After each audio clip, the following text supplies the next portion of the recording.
안보는 국군이 책임지고 장병들의 행복은 우리가 책임진다. 대한민국 국군 장병들의 행복 수호대. 우리는 장병 여러분께 꽤나 진심인 편입니다. 열린 병영, 소통하는 병영으로 여러분들에게 한 발짝 성큼 다가가는 여기는 행군기입니다. 반갑습니다. 반갑습니다. 반가워요.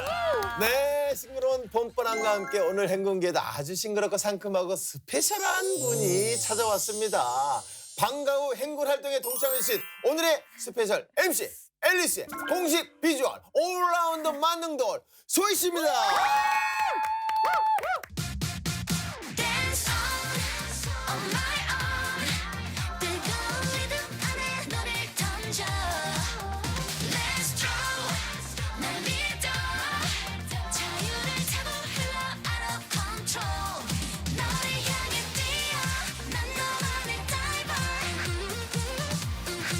안녕하세요, 앨리스 소희입니다. 네, 오늘 국방TV 간판 프로 행군기를 통해 국군 장병 분들을 만나게 돼서 너무너무 두근두근합니다. 네. 잘 부탁드립니다. 그래요. 네. 반갑습니다. 네.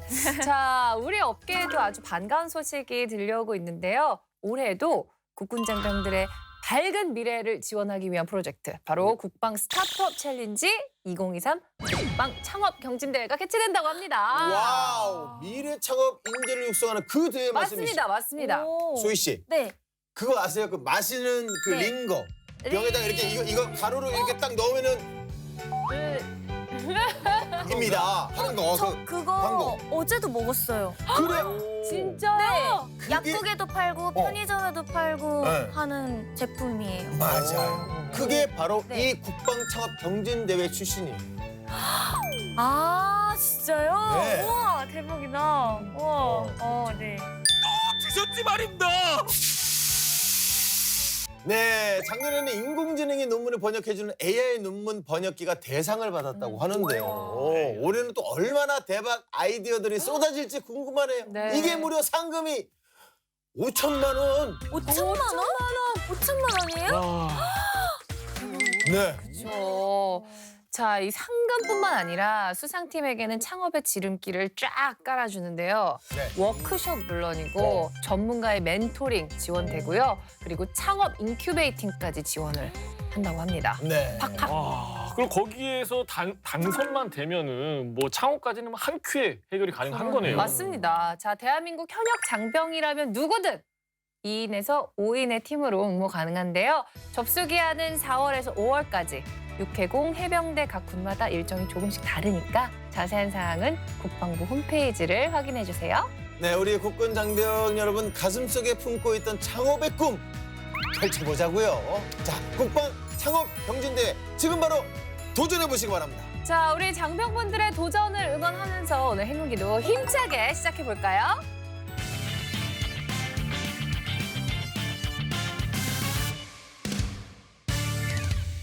대한민국 국군 장병의 행복 병영 프로젝트 행공기 그 첫 번째 코너입니다. 55만 국군 장병, 275만 예비역들의 리얼 공감 프로젝트 94분번 김대희 씨도 TV를 시청하고 있는 23군번도 함께해요. 보기만 해도 재밌는 사연, 유용한 정보가 쏟아지는 충성! TV 앞으로 모여! 충성 TV! 네, 다들 TV 앞으로 모이셨나요? 그러면 시작해볼까요? 전군 부대자랑!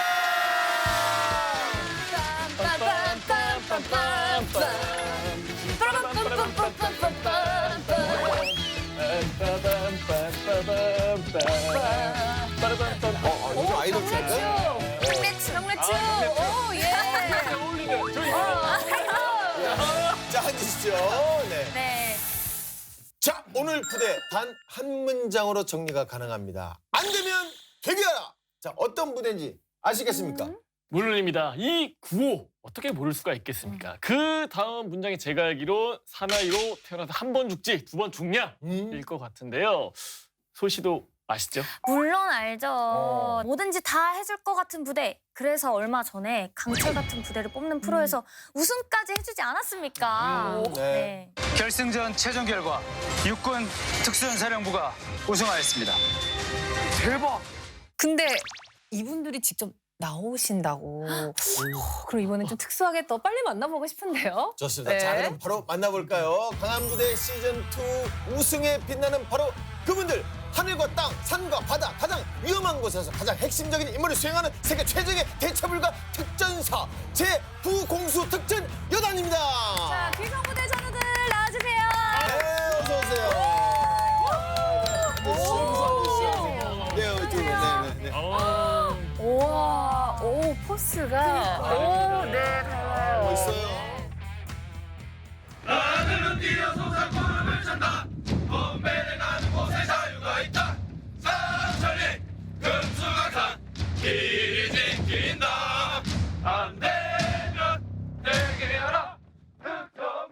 안 되면 되게 하라.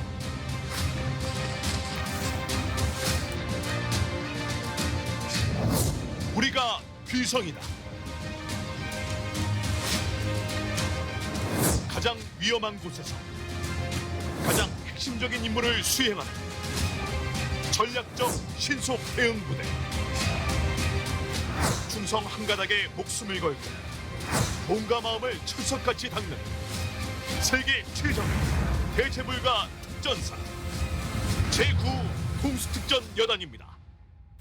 네, 안녕하십니까. 특전사 제9공수특전여단 대위 정재성입니다. 충성, 명예, 단결의 특전원으로 무장한 대체불가 특전사의 정신을 오늘 유감없이 발휘하겠습니다. 좋아요. 네. 안녕하십니까. 특전사 제9공수특전여단 상사 정용훈입니다. 안 되면 되게 하라. 우리가 기성이다. 최장의 특전사 막강한 파워. 왜 적과 싸워 이길 수밖에 없는지 오늘 보여드리겠습니다. 야, 멋있다. 확실히 특전사가 주는 포스라는 게 있어요. 보세요. 피지컬도 남다르고 눈빛도 남다르고 자세부터 이 각이 딱 나오잖아요. 달라요. 네. 저는 특전사분들을 처음 만나 뵙는 거여서 네. 너무 신기해요. 뭔가 이분들이 진짜 세상에 존재하시는구나 싶기도 하고 너무너무 반갑습니다. 네. 이분들도 소희 씨가 신기할 거예요. 아니에요. 자, 오늘 간부 두 분이 오신 걸 보니까 귀성부대가 좀 간부 위주로 구성이 된 부대인 것 같은데 맞나요? 네, 맞습니다. 네, 특전사는 부대원 90%가 하사 이상의 간부 위주로 구성되어 있습니다. 자, 우리가 특전사 사실 뭐 다 알고 있잖아요. 말이 네. 필요 없긴 한데 설명은 좀 필요할 것 같아요. 네. 자, 특전사 안에 제9공수 특전여단이 있는 거죠? 네, 그렇습니다. 특전사의 정식 명칭은 특수전 사령부가 되겠습니다. 특수전 사령부에는 다양한 특수작전을 수행하는 부대들이 있는데요. 저희 제9공수특전여단을 비롯한 5개의 공수특전여단이 있고요. 특수임무여단, 국제평화지원단, 특수전학교, 특수작전항공단, 그리고 707 특수임무단이 있습니다. 자, 너무나도 알고 싶고 궁금한 게 많습니다. 제9 공수특전여단 어떤 부대인지 부대 속에서 우리 소희 씨가 준비하셨죠? 그럼요. 네. 예. 특전여단 이름만 들어도 전투력이 느껴지지 않습니까? 아, 네. 실제로도 엄청난 임무를 수행하고 계신 분들이더라고요. 저만 알기에는 너무 아까운 기성부대 부대 속에서 지금부터 바로 살펴보겠습니다. 네.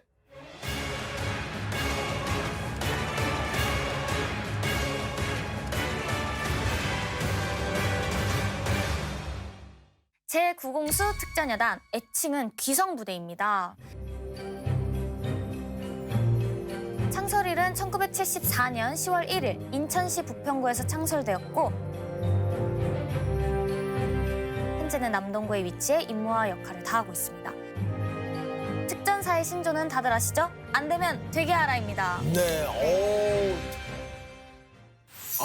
제9 공수특전여단이 저랑 친구네요. 어떤 나이가 같아요. 아. 네, 74년생이네요. 네, 맞습니다. 그래. 안 되면 되게 하라. 그러니까 포기하지 말고 반드시 해내라. 이거 아닙니까? 이게 단순해 보여도 절대 쉽지 않거든요. 보통은 안 될 것 같으면 시도조차 안 하니까요. 예. 평소도 그게 신조시죠? 아이, 그럼요. 저는 뭐 안 될 것 같으면 쉬어. 쳐다도 안 봐요. 예. 근데 안 되면 되게 하라. 이 말이 어떻게 나온 겁니까? 네, 검은벨의 특전 요원들은 충성, 명예, 단결이라는 부대원 아래 극한의 상황을 이겨내야만 합니다. 때문에 안 되면 되게 하라는 특전사 부대 신조가 생겨나게 된 것입니다. 네, 안 되면 되게 하라만큼이나 강렬한 정신력을 담은 귀성부대만의 신조도 있는데요. 정용훈 상사님 보여주시죠. 네, 일어서서 보여드리겠습니다. 네. 같이 하겠습니다. 오, 야, 역시 적극성이. 기성 신조, 기성 신조. 하나, 충성 한가닥에 목숨을 걸고 몸과 마음을 철석같이 닦는다. 둘, 맹 훈련만이 우리가 살고 이기는 길이다. 셋, 훈련의 요망 수준은 반드시 달성한다. 넷, 전우를 사랑하고 주민에게 친근한다. 다섯, 비굴하지 말고 멋지게 살자. 여섯, 적에겐 용서가 없다. 귀신같이 접근하여 번개같이 쳐라. 일곱, 우리의 귀성은 죽지 않는다. 영원히 찬란하게 빛난다. 와, 네. 진짜 소름 네. 돋았어요. 감동이. 뭔가 한 문장 한 문장마다 와 이런 신조를 마음에 담아두고 있으면 세상에 진짜 못할 일이 없을 것 같은 네. 느낌입니다. 혹시 뭐 발성 교육을 따로 받으시나요? 심지어 발성도 완벽했어요. 그러니까. 깜짝 네. 놀랐어요. 평상시 말대로 확 달라지네요. 네. 어. 자 알겠습니다. 자 그렇다면 귀성부대 경례 구호는 뭔가요? 그러니까 저도 궁금해요. 한번 보여주시죠. 단결. 야. 단결. 야. 단결. 그동안 나오셨던 분들 중에 가장 우렁차고 가장 네, 기대 맞아요. 있었던 파이팅이. 맞아요. 울림이 심장까지 오는 느낌. 이등병보다 더 크게 우렁차게. 맞습니다. 오. 네, 그런데 말입니다. 귀성부대는 귀성부대만의 구호가 있다고 하더라고요. 아마 들으면 다들 감탄하실 거예요. 보여주세요.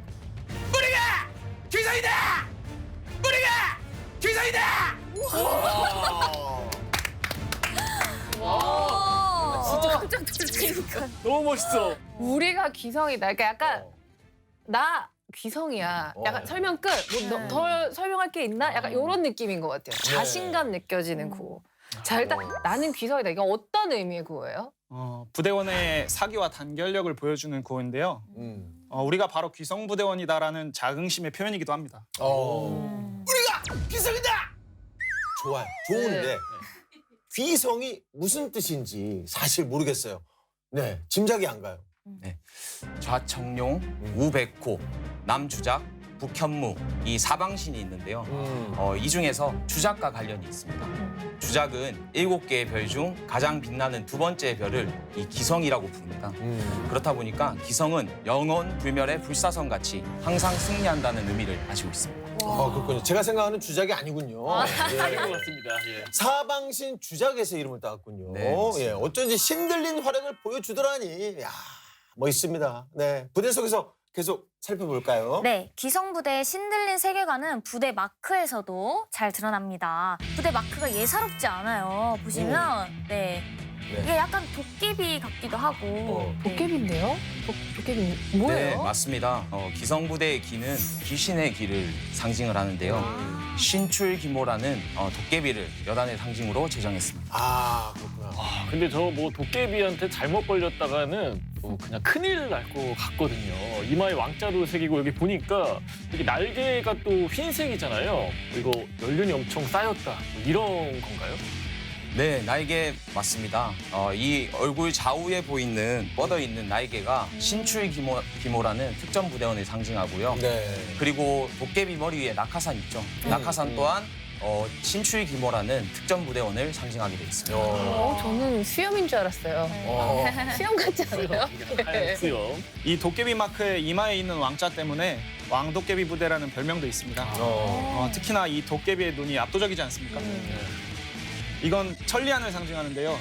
천리를 관찰하고 암흑 세상에 광명을 주는 임전무태의 귀성부대를 표현한 것입니다. 네. 자, 부대 마크로 압도하는 부대는 처음인 것 같아요. 자, 무시무시한 기운이 제대로 느껴지는데 자, 계속해서 부대 속에서 살펴볼까요? 네, 제9공수 특전여단은 특전사의 핵심 전력이자 전략적 신속 대응 부대로서 정말 많은 임무를 담당하고 있는데요. 태민님 소개 부탁드립니다. 네, 제9공수 특전여단은 국가와 국민이 부여하는 어떠한 임무라도 수행해내는 전략적 신속 대응 부대입니다. 평시에는 테러 활동을 예방하고 대응하는 대테러 작전, 일정한 지역에 침투한 적을 섬멸하는 국지도발 대비 작전, 그리고 UN 평화 유지와 아랍에미레이트 군사 협력을 위한 해외 파병, 국가적 재해재난 지원과 국가급 주요 행사에서 경호 경비 작전을 완벽하게 수행하였습니다. 그렇다면 전시에는 어떤 임무를 수행하는 건가요? 네, 육상, 해상, 공중에서 다양한 방법으로 적 후방에 은밀히 침투해서 정찰과 감시를 통해 표적을 획득합니다. 또한 타격과 항공화력 유도를 통해서 적 핵심 목표물을 무력화시키고 아군의 작전 여건을 보장하는 특수작전 임무를 수행합니다. 네. 특히나 현재 저희 부대는 서울과 인접해 있어서 더욱더 군사적 대비 태세를 철저히 유지하고 있습니다. 국가적 안보 위협이 발생하면 바로 출동이 가능하도록 결전 태세를 확립하고 있습니다. 정말 어떤 임무라도 수행하는 전천후 부대네요. 아 정말 신철 기문하는 도깨비처럼 동해번쩍 서해번쩍 정말 번쩍번쩍한 활약을 보여준 이분들인데 알고 보니까 이분들이 저랑 교집합이 있더라고요. 교집합 아시죠? 랑 네, 그러니까 이렇게 뭔가 닮은 꼴이 있다는 거죠. 굉장히 억지로 짜낸 하찮은 이유일 것 같긴 한데 들어는 볼게요. 아니요, 이제 때는 바야흐로 네. 1996년 강릉 잠수함 무장공비 침투 사건 그 역사적인 현장에서 네. 저희 그 수색대대와 여기 계시는 특전사분들하고 함께 날개를 폈다 그러거든요. 저희는 예, 날개를 폈어요. 공동작전. 함께 작전을 수행했었죠. 반갑네요. 네. 몇 년만 아니야. 맞습니다. 저희 부대는 특전사 타 여단과 함께 국지도발 대비 작전에서 수많은 공을 세운 부대입니다. 대표적으로 1978년 강천지구, 1996년 강릉 무장공비 국지도발 대비 작전에서 무장공비 13명을 사살하고 1명을 생포했습니다. 더 놀라운 건 지금부터 시작입니다. 대한민국의 굵직굵직한 사건 현장 그리고 국제적인 행사에서도 이분들의 활약이 빛났다고 하는데요. 대위님 직접 말씀해 주세요. 네, 성수대교 붕괴 사고, 삼풍백화점 붕괴 사고, 세월호 침몰 사고 같은 국가적 재해 재난이 발생했을 때 현장에 즉각 출동해 임무를 다했습니다. 최근에는 22년 서울 관악구 수해복구 지원과 코로나19의 확산을 막기 위해 인천국제공항 법력 지원을 3년 동안 수행하였습니다. 이분들 뭐 무시무시한 작전에만 투입이 되는 줄 알았는데 우리 주변에서 사건 사고가 발생을 하면 바로 나타나시는 그냥 그런 분들이셨네요. 네, 그렇습니다. 특전사는 국가와 국민이 부여하는 곳이라면 그 어디든 출동해 완벽한 임무를 수행하게 됩니다. 그리고 우리나라에서 열리는 국제적인 행사에서도 경호 경비 작전을 완벽하게 수행했는데요. 1988년 서울올림픽, 2002년 한일 월드컵, 2010년 G20 세계 정상회의, 2012년 서울 해관보 정상회의, 2018년 평창 동계올림픽에서도 완벽한 경호 경비 작전을 수행했습니다.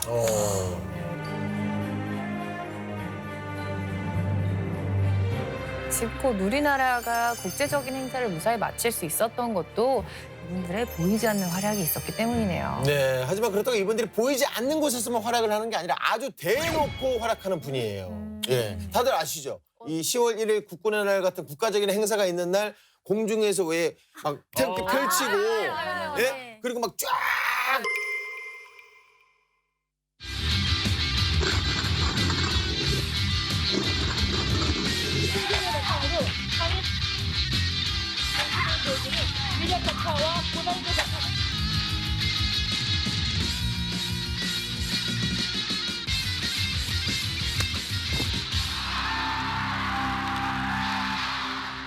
그분들 이분들이 그거 하시는 거 아니에요? 예, 이분들이에요. 맞습니다. 예. 국군의 날 그냥 생각 없이 채널 돌리다 보면은 거기 이제 특전사 시범이 딱 나오거든요.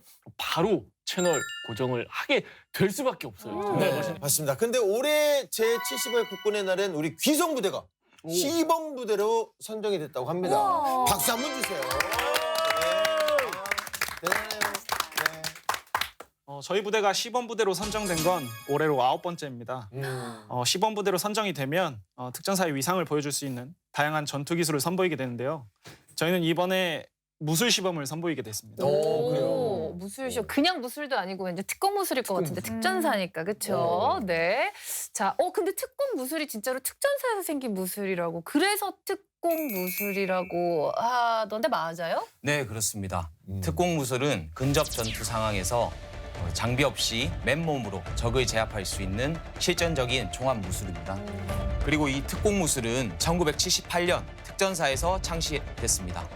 야!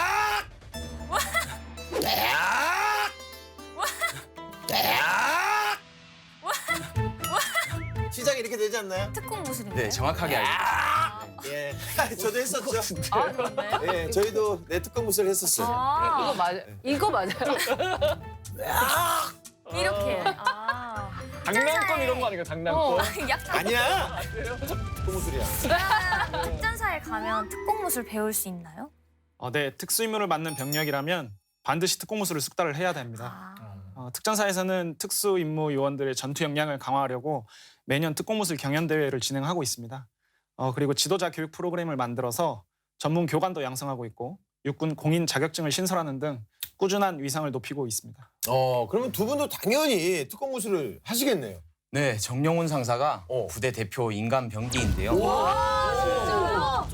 제가 자랑 좀 하면 태권도 5단, 특공무술 4단, 그리고 합기도 2단, 크라부마가 레벨 1 이렇게 합해서 무도단증이 총합 12단입니다. 아, 본인이 아니고 정용훈 상사가. 예. 아. 네. 야. 혹시 직접 좀 볼 수 있? 그러니까. 보고 싶은데. 아니, 말 나온 김에 네. 우리 살짝 한번 네. 그러면 보여줄 수 있나요? 적이 권총으로 저를 위협할 때 상황을 가정해서 자, 그러면 괴한을 연기를 해주시죠. 아니 특공 야! 이걸로 한번 보여주세요. 이걸로. 가만히 있어. 총을 쏘고 지나. 손들어! 손들어! 손들어! 손들어! 오! 우와! 오! 우와! 손들어! 오! 우와! 손들어! 엎드려! 오! 우와! 손들어! 엎드려! 우와! 아니 진짜 한 번만 해주시면 안 돼요? 바로 보고 네. 있었는데 손들어! 움직이면 쏜다!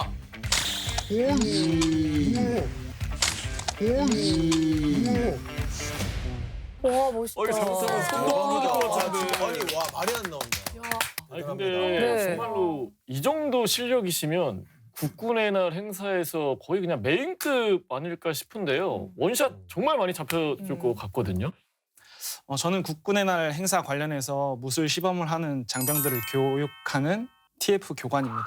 아, 또 교환까지. 그럼 장병들의 사부님인 거잖아요. 정말 우리 대단한 분을 모시네요. 네. 자, 그럼 직접 교육도 하고 구성도 짜시는 건가요? 네, 시범단의 이동 동선, 그리고 품새 동작, 그리고 실전 겨루기 같은 전반적인 시나리오를 구성하고요.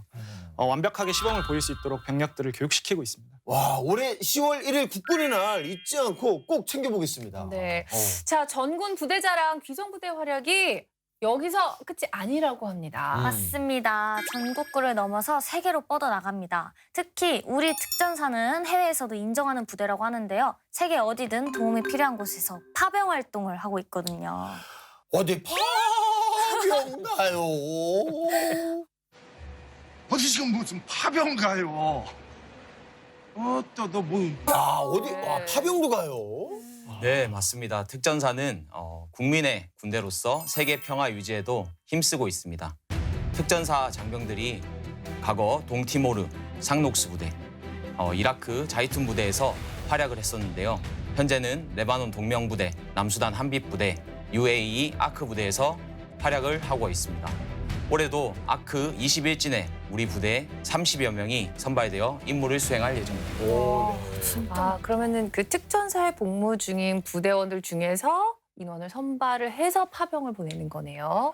그럼 파병 나가면 어떤 임무를 수행하게 되는 건가요? 현지에서 군사작전, 그리고 군사협력을 하기도 하고요. 민사작전, 재건사업 같은 UN 평화 유지 활동도 합니다. 근데 특전사 부대들 중에서도 우리 기성부대만 가지고 있는 아주 역사적인 파병 기록이 있다고 하더라고요. 어떤 건가요? 네, 저희 기성부대는 2001년 상록수 부대 사진 파병을 시작으로 총 9번의 파병 활동을 했었는데요. 그중에서도 역사적으로 손꼽히는 파병 활동이 있습니다. 바로 2007년에 동명부대 1진으로 파병 나간 부대가 저희 부대입니다. 동명부대 너무 잘 알죠. 대한민국 파병 역사상 최장기 파병 기록을 가진 부대잖아요. 그렇죠. 레바논 지역에서 유엔 평화 유지 활동을 하고 있기도 하고요. 네. 자, 그런데 동명부대가 창설됐을 때 귀성부대가 일진으로 나갔다고 하는 게 그 어떤 연관인 건지 잘 이해는 안 가거든요, 지금. 네, 해외 파병 중 부대 파병은 특전사가 모체로 나가는 경우가 많습니다. 해외 파병의 특성상 분쟁 지역 또는 군사 협력으로 나가는 경우가 많죠. 그래서 군사 협력 훈련을 하고 있고 전투 기술력이 뛰어난 우리 특전사가 파병을 나가는 것입니다. 특히 동명부대는 2006년 레바논 남부 지역에 분쟁이 발생했을 때 유엔 결의안에 따라서 창설된 부대인데요. 당시 기성부대 52대대 장병 132명이 파병을 나갔습니다. 그러니까 동명부대의 일진은 귀성부대가 모체였던 거네요. 근데 해외 파병은 왜 나가는 거예요? 우리나라도 6.25 전쟁 당시에 유엔군의 도움을 받지 않았습니까?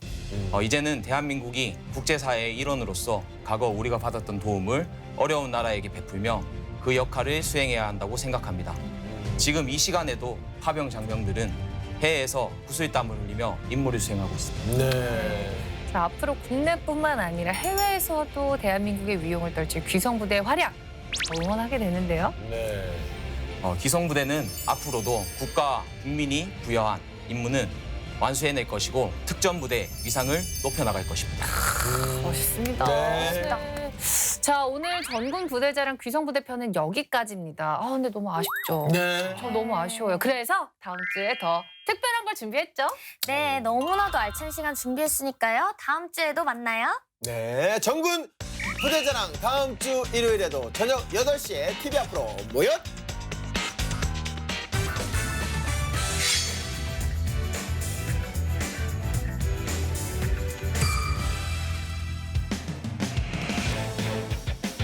대한민국 국군 장병들의 인권을 사수하라. 행복한 내를 위해 그날의 사건을 되짚어보는 사건의 재구성 시간입니다. 장병들의 행복한 병영 그리고 인권을 위해 행군기가 앞장서겠습니다. 지금껏 관습이란 이름으로 자행되어 악습, 불안면 관행, 이제는 안녕. 군에서 벌어진 하나의 사건을 다각도로 짚어보고 문제점을 하나하나 살펴보는 사건의 재구성입니다. 네, 오늘도 육군본부 과학수사센터의 윤대중 수사관님 함께하십니다. 네, 반갑습니다. 안녕하세요. 윤대중입니다. 오늘도 날카로운 시선으로 사건의 진상을 낱낱이 파헤쳐보겠습니다. 네, 국방부 법무관리관실 양선효 법무관님과 함께하십니다. 네, 안녕하세요. 양선효입니다. 병사들의 인권 수호에 앞장서겠습니다.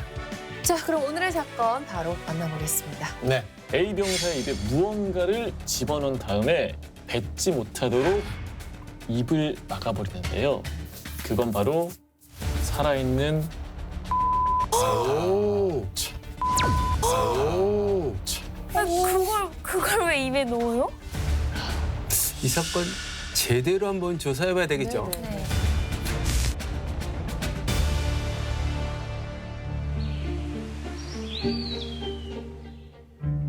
그날은 모처럼 고요한 주말이었습니다. 큰 훈련이 끝난지라 대부분의 병사들은 달콤한 낮잠에 빠져 있었죠. 그런데 이게 무슨 소리죠? 이거 이 소리가. 화재 경보기 소리 아니에요? 오. 불 났을 때 나는 소리, 그렇죠? 맞습니다. 어디선가 화재 경보기 소리가 들려오기 시작을 하는데요. 하나둘 잠에서 깬 병사들 얼굴엔 당황한 기색이 역력했어요. 불이 났다고 하기에는 너무나도 평소와 다를 게 없었거든요. 연기도 나지 않았고 냄새도 나지 않았습니다. 오작동인가? 가끔 그런 경우가 있으니까요. 그런데 그때 누군가 대피하라고 큰 소리를 외쳤고 병사들은 허겁지겁 건물 밖으로 빠져나가기 시작합니다. 불이 난 게 맞나 봐요. 밖으로 대피한 병사들 눈엔 묘한 장면이 포착이 되는데요. 그건 소화기를 들고 1층 다목적 홀로 뛰는 간부들, 그리고 곧 누군가에게 엎혀 나오는 A 병사의 모습이었습니다. 엎혀 나왔을 정도면은 연기 많이 마셔서 기절한 건가요? 혹시 그 A 병사가 불을 낸 건가요? 아니 고의인지 뭐 실수인지는 모르지만. 그런데 이상한 일은 그때부터 벌어지는데요. 병사들이 엎혀나가는 A 병사의 모습을 확인하자마자 별일이 아니라는 듯이 다시 생활관으로 발걸음을 옮기기 시작했거든요. 무슨 말이죠? 무슨 상황인지 모르겠는데 뭐 이런 일이 한두 번이 아니었다 뭐 이런 느낌이기도 하고요. 오늘 사건은 시작부터 좀 이상한데요. 애매하죠. 네. 도대체 무슨 일이 일어난 걸까요? 이날 이 상황을 목격한 당직사관의 이야기는 이랬습니다. 경보음을 듣고 소리가 난 다목적 홀에 갔을 땐 바닥에 불이 그을려 있었고 약간의 연기가 나고 있었다고 해요. 그리고 A 병사가 홀로 정신을 잃은 채 쓰러져 있었던 거죠. 무슨 상황인지 짐작하시나요? A 병사가 혹시 일부러 불을 지른 게 아닌가. 만약에 그러면 왜 그랬을지도 좀 궁금하기도 하고. 네. 근데 뭐 또 불행 중 다행인 거는 뭐 큰 불이 아니어서 다행이네요. 그러니까 사람이 쓰러져 있으니까 당직사관은 일단 A 병사를 의무실로 옮겼죠. 그러니까 응급 조치를 받은 A 병사의 의식은 다행히도 곧 돌아왔어요. 그러니까 외관상으로 보이는 부상은 전혀 없어 보였고요. 그런데 군의관이 곧 뭔가 이상한 눈치를 챕니다. 살짝 말려 올라간 옷자락 사이로 배에 시커멓게 멍이 든 게 보였던 거죠. 배예요? 네. 복부에? 이 복부에 멍이 들 일이 뭐가 있을까? 그쵸. 보통 이제 뭐 잘못 부딪혀서 다리, 팔 뭐 이런 데 멍이 드는 건 있을 수 있을 것 같은데 배는 웬만해서는 그렇게 멍 드는 건 없을 것 같거든요. 사실 의무관도 그 점을 굉장히 좀 의아하게 생각을 했고요. 그래서 A 병사의 몸 구석구석을 살핍니다. 그런데 꼭 경악하고야 마는데요. 배는 물론이고 등, 허벅지 안쪽, 겨드랑이 아래, 심지어는 엉덩이까지 겉보기에는 잘 보이지 않는 부위, 그러니까 옷으로 감춰지는 부위가 뭔가 상처로 그냥 얼룩이져 있었던 거예요. 이거는 누군가 의도적으로 A 병사를 괴롭힌 게 아닌가라는 의심이 가는데요. 맞아요. 일단 멍이 한두 개가 아니라면 A 병사가 지속적으로 괴롭힘을 당한 것 같아요. 이 사건 제대로 한번 조사해봐야 되겠죠. 네. A 병사와 함께 생활관을 쓰는 병사들을 하나하나씩 일단 불렀어요. 그리고 도대체 무슨 일이 있었냐고 이제 물어봤죠. 근데 병사들의 증언은 대부분 다 일치했어요. A 병사가 일방적인 괴롭힘을 당한 게 맞습니다. 맞습니다. 그리고 그들은 한 명의 가해자를 지목합니다. B 병사. 아니 그렇다면 다른 병사들은 이런 상황을 알면서도 묵인하고 있었던 거네요. 알고 있었으면 신고를 했어야지 왜 가만히 있었대요?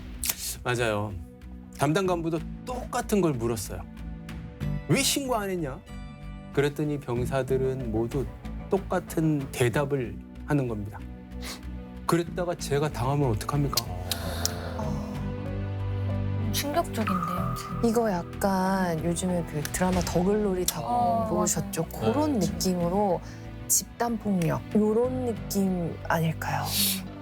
보고 싶어 죽는 줄. 이거 문동훈한테 어떻게 했지? 계획됐다는 얘긴데. 너 이거 우연 아니구나? 심각한 사건 같은데 이건 보통 사안이 아닌 것 같은데요. 사건은 꽤 오래전으로 거슬러 올라가는데요. 그날은 A 병사가 전입을 온 날이었습니다. 전입 신고가 끝나기 무섭게 이런 말이 날아옵니다. 뭐야 저 병신은. 뭐야 초면해요? 초면해. 그렇게 막말을? 뭘 이렇게 대단한 실수를 했다고? 아무런 실수, 아무런 이유도 없었어요. 그런데 그날부터 B 병사는 A 병사를 괴롭히기 시작을 합니다. 한 번은 이런 일도 있었는데요. 그냥 눈이 마주쳤는데 바로 욕설이 날아오는 거예요. 이번엔 이런 이유가 있었습니다. 그냥 기분이 나쁘다는 거였어요. 그게 이유가 될 수 있나요? 오로지. 그러니까 약간 A병사를 본인 감정 쓰레기통처럼 생각을 한 거 아닌가. 또 이유라도 알면은 덜 답답할 텐데 이유도 뭐 없이 그런 폭언에 시달리면 좀 정신적으로 많이 피폐해졌을 것 같아요. 그러니까 괴롭힘은 폭언에 그치지 않았습니다.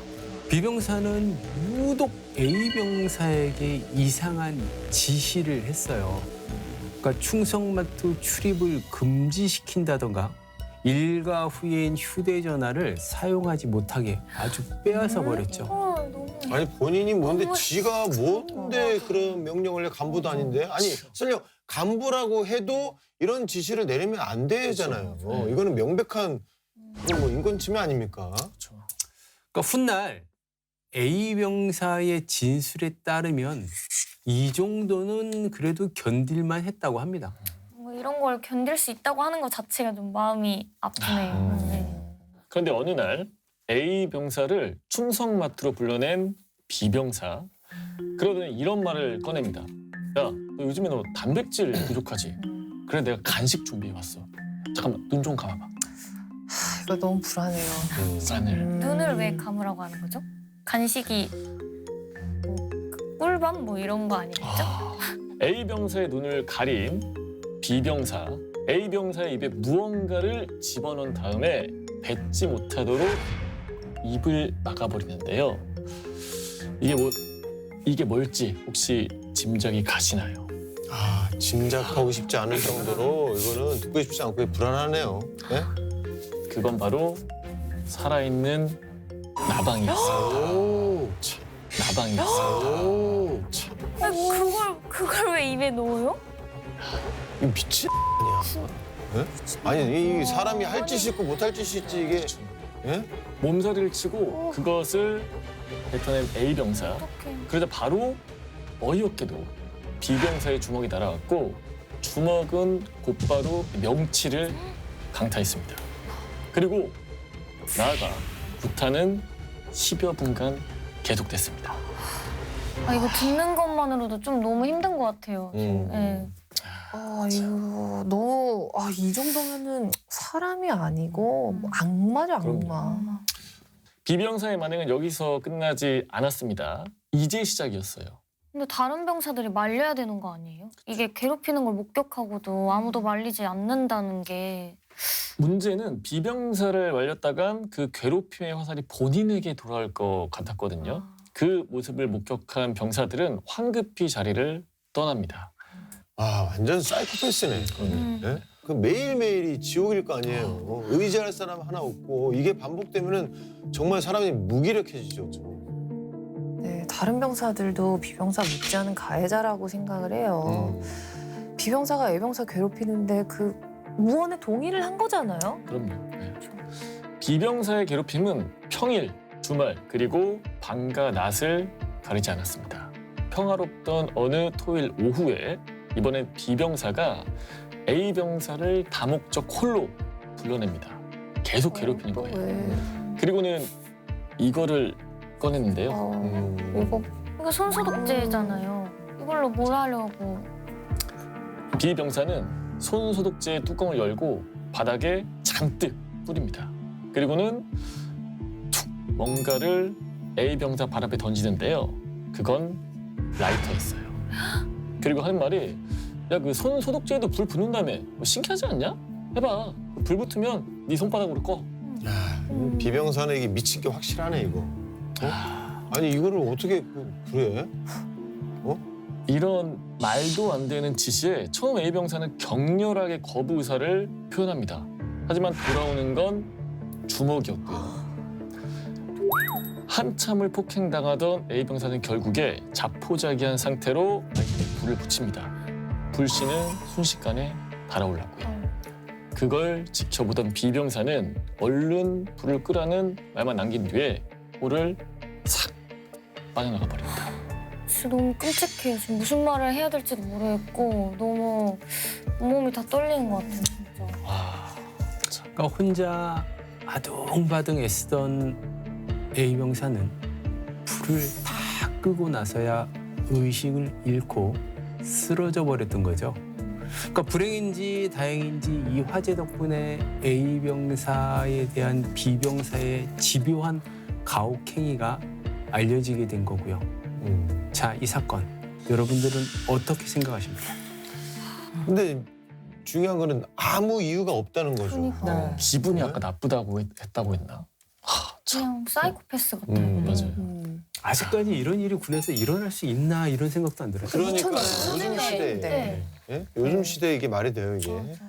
그러니까 이번 사건을 보면서 진짜 인간의 잔혹함은 어디까지일까 뭐 이런 생각이 좀 들었던 것 같아요. 정말 말씀하신 대로 아무 이유 없이 A 병사를 괴롭혔던 거잖아요. 그러니까 보통은 그래도 뭐라도 사소한 이유라도 하나 있었는데 이번엔 정말 이유가 없었어요.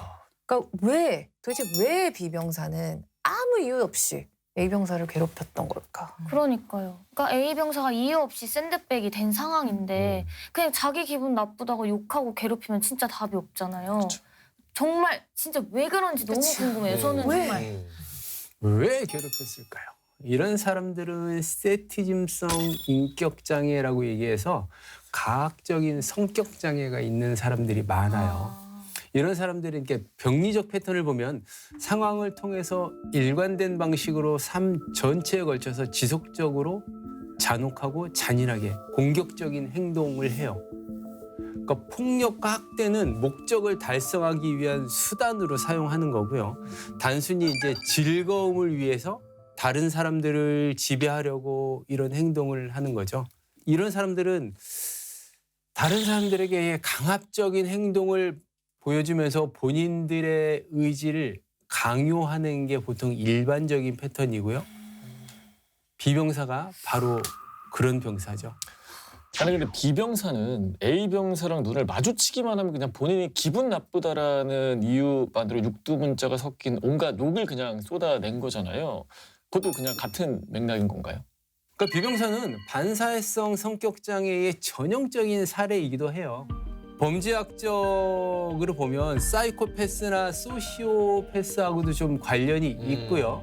그러니까 타인의 감정을 공감하지 못하고 자기 잘못이나 죄책감을 느끼지 못하는 게 사이코패스나 소시오패스의 주된 특징이거든요. 그러다 보니 타인의 권리를 침해하고 충동적으로 막 범죄를 저지르기도 하고요. 그러니까 이들은 원활한 조직 활동 및 대인관계의 제약을 초래하고 참을성이 필요한 이러한 행동을 수행하는 데 매우 어려움을 느끼는 경우죠. 이 B병사가 A병사의 인권을 침해한 게 한두 가지가 아니잖아요. 뭐 충성마트에 못 가게 하고 뭐 휴대전화도 못 쓰게 하고 이건 명백한 인권 침해 아닙니까? 맞습니다. 우선 A 병사가 충성마트를 이용하거나 자신의 휴대폰을 사용하는 것은 우리 헌법에서 보호하고 있는 행복 추구권의 일환이라고 볼 수 있습니다. 그래서 이러한 자유는 병상호간뿐만 아니라 지휘관조차도 함부로 제한할 수 없는데요. 동료 병사가 그것도 특별한 사유가 있는 것도 아니면서 충성마트와 휴대폰을 통제한다. 이건 헌법상 휴식권을 명백하게 침해하는 인권 침해 행위가 맞습니다. 근데 벌레를 먹인 것도 모자라서 뱉었다고 폭행까지 했잖아요. 근데 사실 이전에 욕을 한 거나 뭐 이런 거는 마음의 편지를 쓰거나 하는 게 신고하기 애매하기는 뭐 할 수도 있지만 벌레 관련된 건 진짜 심각한 거 아닌가요? 인권 침해를 넘어선 저는 범죄 수준이라고 생각을 하는데. 예, 정확하십니다. 이 사건에서 B병사가 벌레를 먹인 건요. 군형법상 위력행사 가혹행위죄에 해당합니다. 그리고 벌레를 먹지 않았다는 이유로 폭행한 것 역시 형법상 폭행죄에도 해당하겠지만 혹시라도 B병사가 이 사건에서 직무수행 중이었다. 라고 하면 이때는 단순히 형법이 아니라 군형법상 직무수행 중인 군인 등에 대한 폭행으로 볼 수 있어서요. 형법보다 더 중한 5년 이하의 징역 또는 1천만 원 이하의 벌금에까지 처할 수도 있습니다. 그러면 A 병사는 이런 일을 당하면서 대체 왜 주위에 알리지 않았던 걸까요? 주변에 그래도 도움을 청하면 조금이나마 나아지지 않았을까 싶은데. 그 공포스러운 상황에서 신고를 하면 더 큰 보복을 당할 수 있다라는 생각을 했을 수도 있죠. 그러니까 범죄 피해자들은 피해를 경험한 이후에 자신의 의지와 상관없이 심리적 어려움을 강하게 경험한다는 연구 결과가 있어요. 그러니까 심리적으로 불안을 느끼면 주위의 도움을 쉽게 요청하지 못하는 게 아닐까 하는 생각이 듭니다. 요즘 드라마 더글로리가 그 드라마적인 인기를 넘어서 사회적인 이슈로 떠올랐잖아요. 이게 우리 인생 곳곳에서 마주한 현실과 맞닿아 있어서 그렇지 않나라는 생각이 들어요. 그러니까 학교에서도 그렇고 군대에서도 그렇고 심지어는 직장 내에서도 뭐 따돌림이라든지 가혹행위가 멈추질 않고 왕왕 일어난다 이 말이죠. 도대체 왜 이런 일들이 계속해서 일어나는 걸까요? 그러니까 사회나 군대나 마찬가지로 그 집단 구성원들, 조직 구성원들 사이에 관심과 배려가 좀 부족해서가 아닐까라는 생각이 좀 들어요. 그러니까 군에서 처벌이 약하기 때문에 악습과 폐습이 척결되지 못하고 반복적으로 발생한다고 주장하는 사람들도 좀 있기는 해요.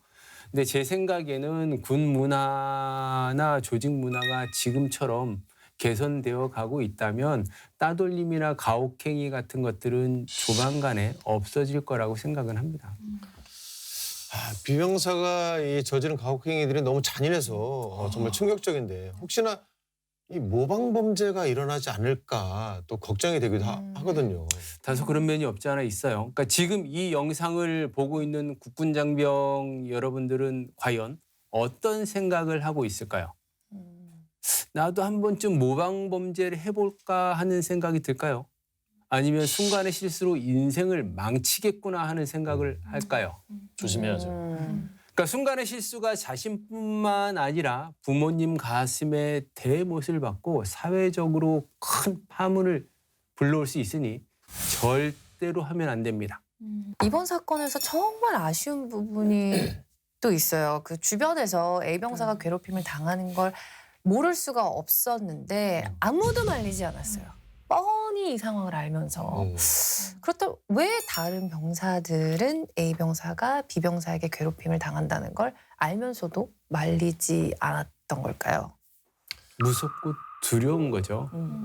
그 타깃이 내가 되면 어떡하지? 이런 생각을 했을 것이고요. 아무리 개인주의와 개인 프라이버시를 잘 지켜주는 군대 생활이라고 하더라도 괴롭힘을 당하는 동료들을 모른 척하면 일단 말씀하시는 것처럼 안 되는데 말이죠. 근데 주변의 동료들이 힘들어하고 있으면 반드시 말씀하신 것처럼 신고를 통해서 더 큰 사고가 발생하지 않도록 예방해야 됩니다. 그냥 못 본 척하고 넘어가다 보면 나중에 이게 더 큰 사고로 이어질 수 있으니까요. 그렇죠. 네. 근데 다른 병사들은 이제 본인이 불이익을 받을까 봐 두려워서 말리지 못했다면 간부들에게라도 알렸으면 어땠을까라는 아쉬움이 좀 남아요. 만약에 이런 일을 목격하면 어떻게 대처하는 게 가장 좋을까요? 그러니까 당장 일단 지휘계통으로 보고를 하든가 수사기관에 신고를 하는 게 가장 바람직하죠. 우리가 항상 얘기하는 1303에 신고를 해도 좋고요. 그러니까 신고는 더 큰 사고를 미연에 방지하는 지름길입니다. 사회와 격리가 필요한 사람들은 빨리 신고해서 국군교도소에서 나랏밥 먹게 도와드리는 게 최선의 방법이라고 생각합니다. 네. 자, 사건을 좀 더 다양한 각도에서 살펴보기 위해서 준비한 작은 코너입니다. 사건인 사건. 네, 만나보시죠.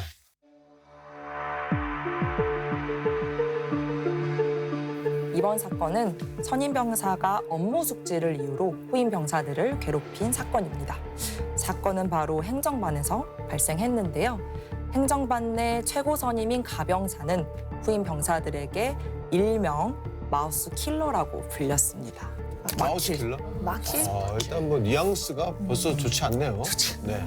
네, 그 이유는 행정반에서 사용하는 마우스, 특히나 행정병들이 사용하는 컴퓨터의 마우스를 모조리 제거하는 걸로 유명했기 때문인데요.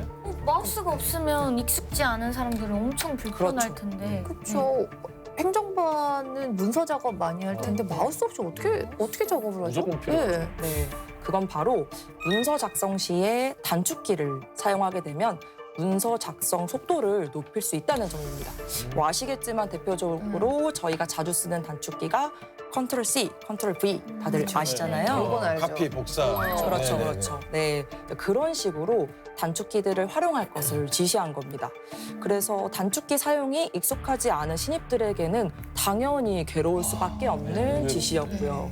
이게 하루아침에 외워서 되는 건 아니고 계속 연습하고 그렇죠. 네. 반복을 해야 되는 건데. 네. 그리고 막 표도 그리고 막 폰트도 바꾸려면 마우스가 맞아. 굉장히 필요할 네. 것 같은데. 그리고 문제는 가병사는 수시로 후임병들에게 단축키를 암기하고 있는지를 계속 확인했는데요. 후임들이 혹시라도 즉시 대답하지 못한다 하면은 바로 딱밤부터 날아왔습니다. 그래서 다른 병사들은 이제 눈만 마주치면 단축키를 물어보는 통에 일부 병사들은 단축키 트라우마에 시달리기까지 했다고 해요. 그럴 것 같아요. 네. 이게 손에 익어서 이렇게 나오는 거지 말로 대답하려면 또 네. 빨리빨리 안 그렇죠. 나올 그렇죠. 거란 말이죠. 네. 근데 이제 또 이 딱밤 때문에 제가 볼 때는 문제가 더 커졌을 것 같은데요. 맞습니다. 가병사는 질문에 대답하지 못하는 병사들에게 딱밤, 또 당연히 때리지만 인신공격도 퍼부었어요. 예컨대 이 정도도 외우지 못하는 걸 보니 너는 뇌에 주름이 없는 것 같아. 그런데 얼굴엔 주름이 이렇게 많은데? 라는 식으로 말이죠. 어떻게 말을 그렇게 할 수가 있죠? 와. 그래서 결국 병사들은 참다 마음의 편지에 가병사를 고발하기에 이르렀습니다. 야, 진짜 스트레스 받을 만하네요. 네. 그래서 이 사건은 어떻게 됐나요? 일단 가병사는 마음의 편지에 이러한 전말이 드러나자마자 피해자, 장병들과 즉시 분리해서 부대를 옮겼고요. 먼저 단축키만 사용할 것을 강요하고 매번 이를 확인해서 피해자들을 결국 트라우마에 시달리게 한 행위는 비물리적인 가혹행위로 인정이 되었습니다. 그리고 지속적으로 말씀해주신 딱밤을 때린 것은 엄연히 품위유지 의무 위반 중에서도 폭행, 그리고 뇌에 주름이 없다, 얼굴엔 주름이 이렇게나 많은데 라는 식으로 말한 것은 품위유지 의무 위반 중에서도 언어폭력으로 인정이 돼서요. 군계교육이라는 높은 징계 처분을 받게 되었습니다. 왜 근데 가병사는 왜 이런 식으로 다른 병사들을 괴롭힌 걸까요? 그러니까 이러한 괴롭힘은 약자인 후임을 통제하려는 수단과 방법이었던 거죠. 그러니까 친절하게 이야기하면 괴롭힘이 아니잖아요. 이런 사람들은 남을 괴롭히면서 희열을 느끼는 부류예요. 그러니까 남을 괴롭히지 못하면 희열도 느끼지 못합니다. 개인의 성향과 성격에 따라서 좀 차이는 있겠지만 보통 가병사의 경우에는 결코 노멀한 사람은 아닌 것으로 보여집니다. 자, 알겠습니다. 자, 그럼 오늘의 사건 되짚어 보겠습니다. B병사는 후임 병사인 A병사에게 엽기적인 가혹행위를 자행했습니다. 벌레를 먹이고 특히 불을 붙이고 꺼부라면서 A병사를 압박했습니다.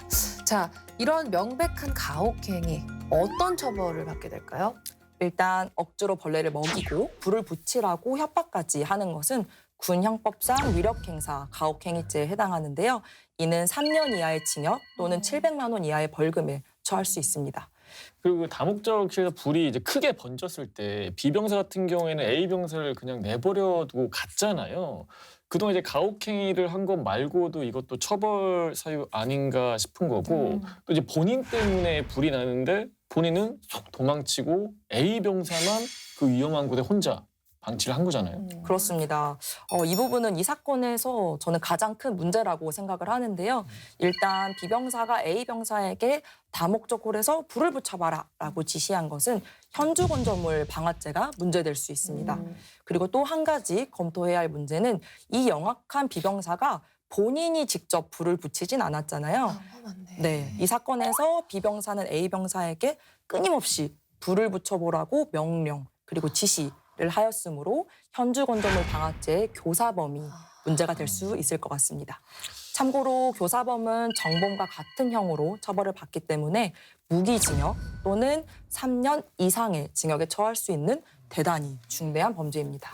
근데 저는 이것도 걱정돼요. A병사와 B병사가 확실히 분리될 수 있는지도 좀 걱정이 되고 B병사가 다시 A병사와 군 생활을 한다던가 좀 이런 일은 없는 건지.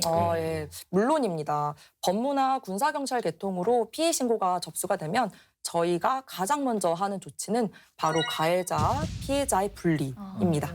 이는 형사 절차 상관없이 우리 군에서는 두 사람을 무조건 분리하고요. 사건이 모두 처리된 이후에도 만나지 않도록 끝까지 추적하고 있으니까요. 우리 장병 가족 여러분 모두 안심하시길 바랍니다. 한 번의 잘못된 선택이 평생의 인생을 좌우합니다. 이유 없는 폭력도 그리고 이유 없는 처벌도 없다는 사실을 꼭 기억하시기 바라겠습니다. 네, 국군장병 여러분들의 소중한 인권을 지키기 위해서 국방 헬프콜 1303번이 24시간 365일 열려 있습니다. 여러분의 인권이 침해당했을 때는 언제든지 도움을 요청하시길 바랍니다. 자, 그럼 오늘 사건의 재구성 여기서 마무리하도록 하겠습니다. 모두가 웃을 수 있는 군대가 되는 그날까지 아름다운 병영 문화를 만들어가는 행군기가 함께합니다. 다음 주도 많은 기대 부탁드립니다. 저는 경례 해군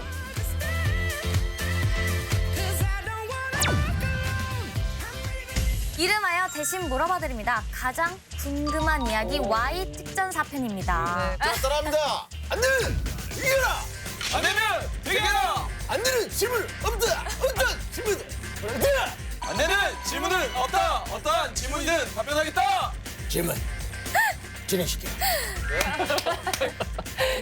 특징이 있죠. 숙주한테 빌붙어서 살아요. 다른 병사들이 없으면 군 생활 자체가 안 될 지경이었습니다. 너무 짜증. 궁금해. 너가 안 쓴 거잖아. 난 분명히 내 거 쓰라고 했다.